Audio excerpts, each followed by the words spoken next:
বললাম, ইয়া রাসূলুল্লাহ, আইয়ুল আমালি আহাব্বু ইলাল্লাহ। ইয়া রাসূলুল্লাহ, ও আল্লাহর রাসূল সাল্লাল্লাহু আলাইহি ওয়াসাল্লাম, আল্লাহর কাছে কোন আমলটা সব থেকে প্রিয়? বল। তিনি ফাতিমা রাদিয়াল্লাহু আনহার আব্বা সাল্লাল্লাহু আলাইহি ওয়াসাল্লাম জবাব দিয়েছেন।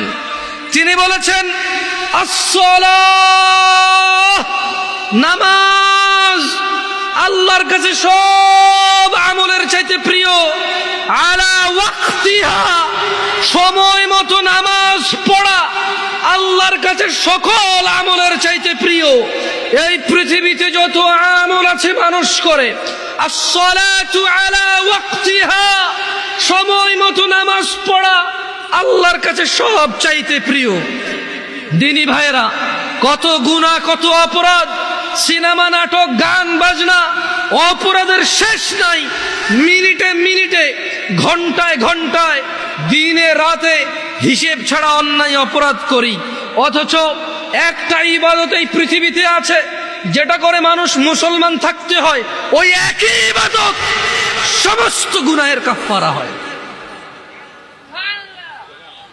একই ইবাদত যেটা করে মুসলমান থাকতে হয়। যেমনটা বাচ্চা যুবক চাকরিতে ঢুকলো, ঢুকার পর ডিউটিতে যেতে হয় চাকরি বাঁচাইতে হইলে, নাইলে চাকরি থাকবে না, চাকরি বরখাস্ত হয়ে যাবে, কোম্পানির কেউ বলে গণ্য হবে না। একদিন, দুই দিন, তিন দিন, এক বেলা, দুই বেলা, তিন বেলা, এক মাস, দুই মাস, 3 মাসের সুযোগ নাই। 2, 4, 10 দিন যদি ডিউটি ঠিক মতো না যায়, কোম্পানি তাকে বরখাস্ত করবে। এই কোম্পানির কেউ বলে গণ্য হবে না। বোনাস তো দূরের কথা, বেতন থাকবে না, বেতন তো দূরের কথা, চাকরি থাকবে না, চাকরি তো দূরের কথা, লাঞ্ছিত, বদনাম হবে, ডিউটি ফাঁকি দেয়, চোর বলে গণ্য হবে। নামাজ একই রকম ইবাদত। কোন মানুষ যদি নিজেকে মুসলমান দাবি করে, সে প্রতিদিন 5 বার প্রমাণ করতে হবে সে মুসলমান, আদারওয়াইজ তার মুসলমানি তো টিকবে না।